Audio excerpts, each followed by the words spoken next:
What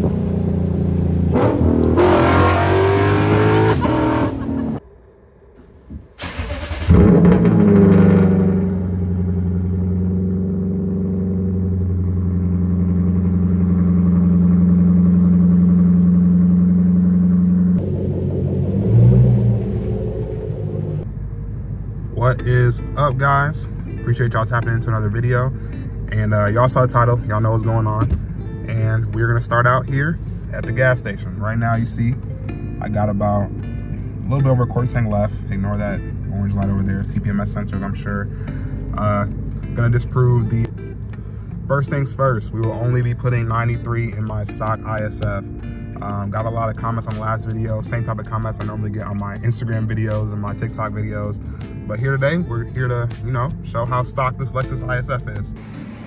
Really selfishly, this video is for me, so that when I have all the YouTube and TikTok mechanics in my comments complaining about how I'm lying about my modifications, they can just take a look and I'll reference this video, and then you can find something else to be mad about. Like, just believe it. Like, a 10-speed Mustang is, I mean, it is fast, but so is this. There you go. Heard the click? Let's take a look.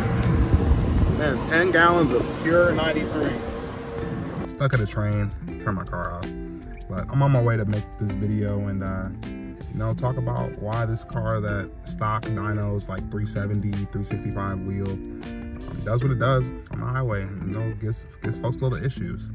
Has them upset that their favorite car is, their favorite stock car is losing. Like, it's just a race, bro. It's cool, chill. I lose all the time. I don't care. I just love cars. I just like to hear cars go. Again, this car stock probably dynos like 365, 370. I mean, I got low mileage on mine. Again, don't talk about my ugly cluster. I got low mileage on mine, I would say, for a 2010. And you know, puts in work. It's pretty healthy. It's had all the maintenance done it needs to perform how I want it to, and that was what I wanted to do. Maintenance before a race car, so you know, I can now beat on this car without worrying about it at all. One day I will be full bolt-on. Ooh, train left. You know, full bolt-on E30, these cars make anywhere from, I've seen 420 to 440 depending on the dyno. Which makes sense, because that's you know what the big brothers can make with the tune. So you can get a little bit out of these cars, and with the weight and the transmission, it just becomes a really fun car. By no means is it 600, 800 horsepower car. That's not what I'm saying. You just gotta love it for what it is. This is a Lexus. It shouldn't be competing with, I hate those train tracks. It shouldn't be competing with the cars that it does, as y'all saw in my last video. So on my way to the spot, I need a little bit better scenery before I talk about the car. So I'll see y'all in a few. What's up, guys? It's actually the next day, but guess what? Still nothing done to the car. So now that I debunked the E85 theory, and these cars can only run up to E30, E40 actually, if you didn't know, I will talk about what's under the hood, right? There y'all go. I have the R Racing intake elbow. I mean, it's not that much different from the stock one. The stock one has a resonator on it, so if anything, without a tune, you can kind of hear your motor better. And stock airbox. There's no headers. I'll actually include a picture from when I got my straight pipe. It's no different from that. It's kind of crazy seeing underneath the car. I never get to see it. You're reading, right? Yeah. Look at that. Oh, boy, get his thing. Contrary to popular belief, there is no supercharger under here from my folks on Instagram and YouTube comments. Again, it's just an intake elbow. I don't even think I have a upgraded filter in there. It's very regular. I do have a new battery though. That might be it. Maybe it's the battery. So the coolest thing under the hood is definitely just the fact that it's color matched to the rest of the car. Other than that, pretty stock. Basically, not to bore y'all, beginning of February, I actually got in a car accident with my full bolt-on RT Challenger, and then I wanted something different. I didn't really like the extra stuff that came with owning a Challenger, so I wanted to get into something different, and one of my buddies showed me his ISF, and I fell in love. He actually let me drive it, which was very, very nice of him, because I wouldn't have let me drive it. I don't think I've let anyone rip this car yet, but it was super nice of him, because then I actually fell in love with one and began my search. So again, purchased this car in February, got it shipped to me. I think I got it on March 5th. I'll probably drop a clip in of the day I got it. I got a cool little clip of it getting off the truck.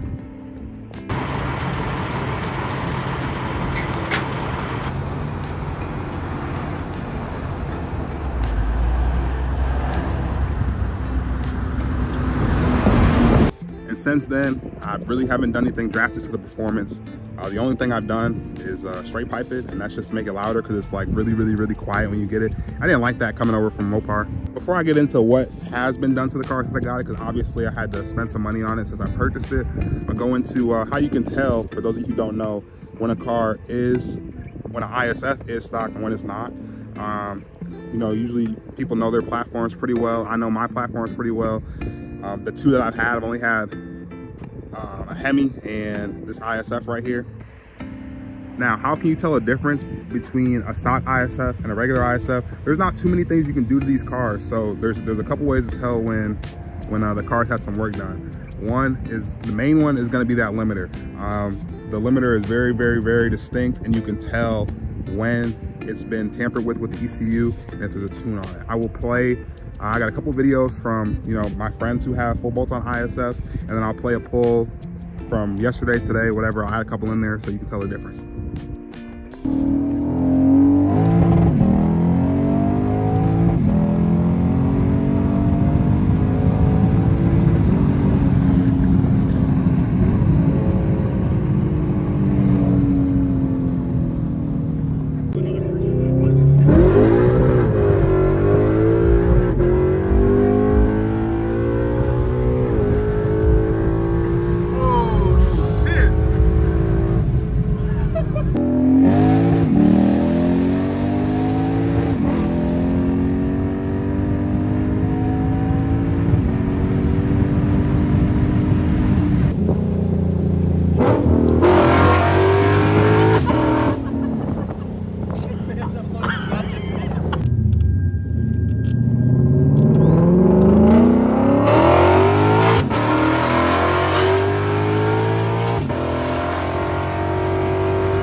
Hopefully that was distinct enough for you guys.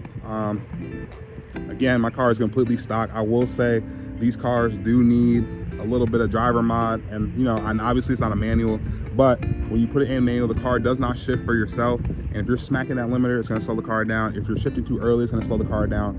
If you don't know when to shift without looking down, you're gonna slow the car down. I lost some runs to some cars. I would walk now just because I didn't really know how to drive this when I first got it. Didn't know what gear to be in for what roll. Didn't know, you know, how early to shift to stay in the power band how I want to. I really didn't know how to get the most out of the car, and now I do. And that's what you guys saw in those videos. And this is a super fun car to have fun with right out the box, right? It's not supposed to be as fast as it is in a straight line, but it is pretty quick in a straight line. I have a lot of fun with it. It's more fun to take corners, I will say that, but I do have a lot of fun with this car in a straight line. And it looks damn good doing it. And the white seats look good. I didn't really like it when I first got it, but now I really do. Ooh. I have an ISF, but I still got a Hellcat. Anyways, so again, this car is stock. It's actually pretty flattering when folks think it's not, because when I do get into it, it's going to be a pretty fast car, or a pretty enjoyable car by any means. I'm low for what it is. It's never going to be breaking, you know, 10s or 9s in the quarter mile unless I get some money to supercharge it. But people act like they see ISFs all the time. No, you don't. Since I bought this car, I think I've seen one on accident maybe 2-3 times if I wasn't going to link up with one of my friends who have them. It's a unicorn. You don't see one all the time. It gets confused with a lot of different cars. And don't compare this car to the RCF. The RCF is not faster than this car. The RCF weighs like 500 more pounds than this car, 600 more pounds than this car. They're two totally different cars. Is the RCF slow? A little bit compared to this, but you know, when you mod it, the RCF gets a lot of power out of it. And you know, same for this, it's just a lot lighter. So a lot of times when people can't tell the difference between these cars, they compare the RCF to this, so they're like, oh, Scats walk RCFs, Mustangs walk RCFs. Yeah, they might. It weighs like another 500 pounds. So, you know, do some math, subtract 600 pounds from the RCF, and you get an ISF. And that's what you guys saw in the last video. So making this video, you know, hopefully in about a year or so, some of y'all will be watching this and then going to watch a video that says making my ISF full bolt-on. If you keep watching, make sure you subscribe if you are not subscribed yet. But for now, I am saving up for some modifications. My plans for the car do include going full bolt-on, putting some E30, E40 in there, and whatever else I can do to get the most out of this car to make it the highway monster it is, and just a really, really fun daily. My next car will be that race car. For now, this is just like, you know, you gotta love it for what it is. Probably get about 430, 440 wheel out of it, and just love it for what it is, which is very fun and very enjoyable to have daily, day to day. And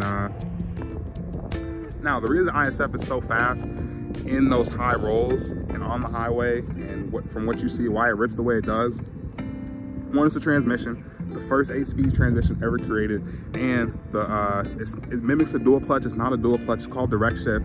When the torque converter locks up above a certain RPM through 2nd to 8th, if you get all the way to 8th when you're ripping it, and that is why it shifts so fast. That's the same technology the M8 uses, and that's the same technology the new SS Camaros use that have the 10-speed. Little known fact, the Camaro 10-speed and the Mustang 10-speed were actually developed together. Camaro just got the better one because they put the torque converter factor in it. So when you get that the new Blackwing and that new Camaro, SS Camaro, the new Z01, they all have that torque converter transmission. Actually, I'm not sure if the Z01 has a direct dual clutch or not. I know the G500 does, and I think that's the only American car with a dual clutch.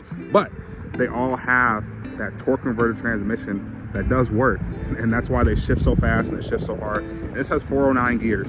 On the way to 100, I think I shift maybe 3 times, which is like, you know, not really normal for a lot of cars.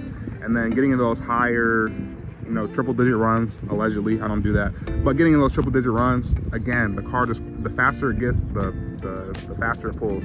That 90 to 115 is when this car feels the best. That's where it really, really shines, in the higher RPMs and those getting those triple digits. That's when it does work. Now, what has been done to the car, performance-wise, just that elbow you saw, and then is a straight pipe all the way from the primary cat's back. So there's no resonators, no mufflers, no secondary cats like there is. This car comes with 4 cats, and that's how restrictive it is. But now it's just the primary cat's back, and those will be coming off as soon as I get some headers in the next couple months. I will for sure drop a picture of what the underneath of my car looks like if I haven't already. But yeah, that's really the only thing that should help you with performance. A lot of times folks just need some driver mods with these cars, and I say that, I know it's not a manual, but you got to know when to shift it, for real, and know your car. Anyone who knows me knows how I feel about lying on mods. What do I always say? It's corny. There's no point, right? Your car is what it is. Like, who cares if it shouldn't be as fast as it is or should be as fast as it is? Like, none of that stuff matters. It's all for fun. From that last video, I posted a few losses in there, and I always line up with cars that I know are faster, because it doesn't matter. Sometimes I line up just to see the car go. I think on my road trip a few weeks ago, I lined up with a Lambo just because I wanted to hear it. Did I think I was going to win? No, obviously not. But I want to hear the car because I love cars. It still does amaze me that people think as a content creator I wouldn't record everything I do on my car, and that I would modify it completely without recording it and posting it. That's kind of the point of me even making this YouTube video, right? Only thing that's been done to this car is a bunch of maintenance. Since I got it, it had 61,000 miles on it when I purchased it back in February. I drove it hard for a month because I knew the car had a warranty on it, so I wanted to see what was wrong. So I beat the car to death for 30 days, and then took it in, and it got the dreaded valley plate done. Got a new water pump, new oil cooler, new neutral engage safety switch, and I think under the warranty, I got a new infotainment center. Didn't need it. I think the place that did my car just wanted to rack up some more money, but I don't care. It was free. The only downside to when I got all that work done, the Lexus dealership I took it to thinking I was going to get excellent service, and the car was actually in there a total of 65 days. So since I got this car in February, I actually didn't have it for 2 months. If you can imagine being in an RX 350 after dropping this off and just not having your car. So far, the only thing I have done since I got the car to modernize a little bit is some V-Land headlights, as y'all can see here. I blacked out the fog lights right there. The last owner took the coilovers he had off. I'm pretty sure it's on springs. I don't really like them, but maybe I'll like it when I get some better wheels. These are the stocks right now. If you didn't know, all ISFs come stock on BBSs.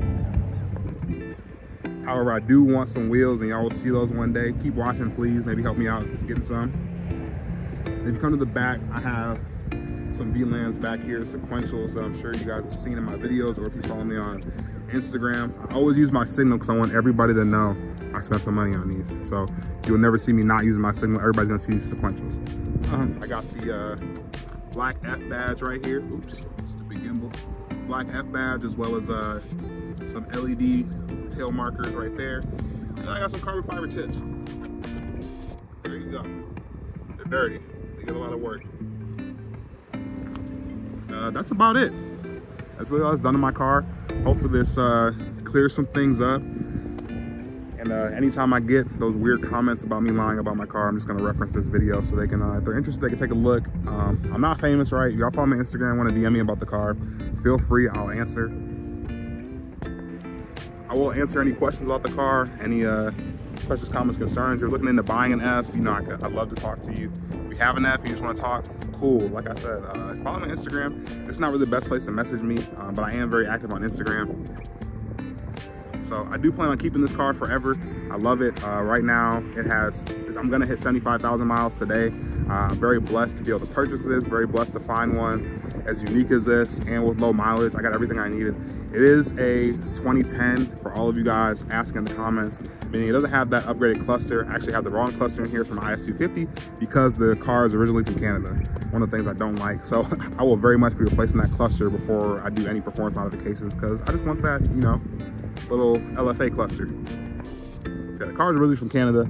I was blessed enough to get it shipped down from Oregon after that to Atlanta, and now it's with me here in Illinois, and it will be with me forever. Now in the future, if I am done driving this car, I have a couple other cars. I do want to supercharge it if I ever get the funds to do so. Just right now, I think it'd be smarter to buy something already boosted and put that money into it. But I do love this car. I think it'd be really, really cool one day to see it competing with the cars that it should not be.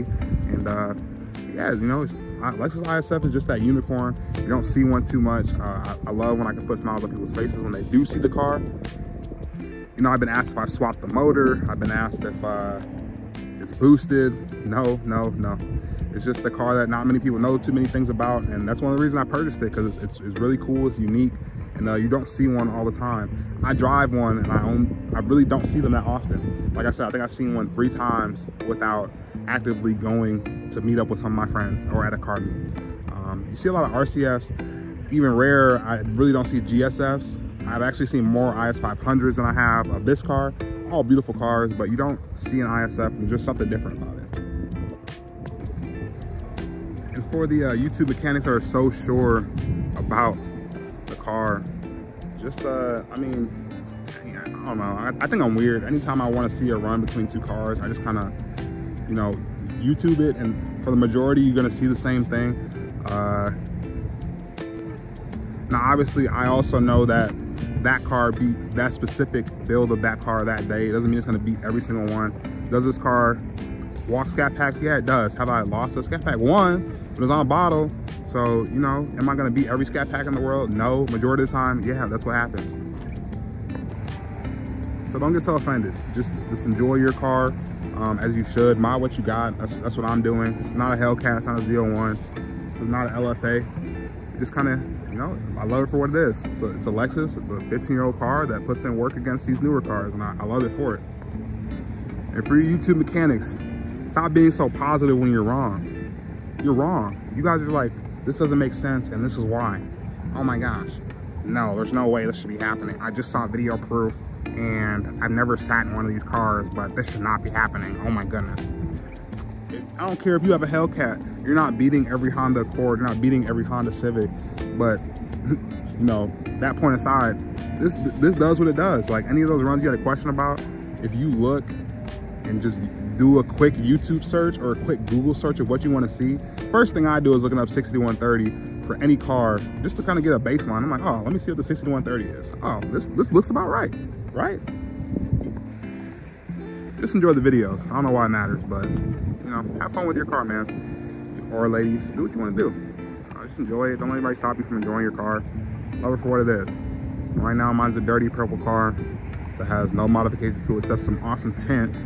I mean, never mind, there's no tint. and some, it's loud. That's pretty much it. And some cool headlights. I saw you guys really liked that video compilation of all those races, allegedly. Let me know what you guys want to see more of, less of, and I'll keep making these videos as long as, you know, as long as at least 5 people watch, I'll make them. Love to communicate on social media with any of you guys, just talk cars. I can talk about cars all day, obviously. But yeah, y'all take it easy. See y'all next time.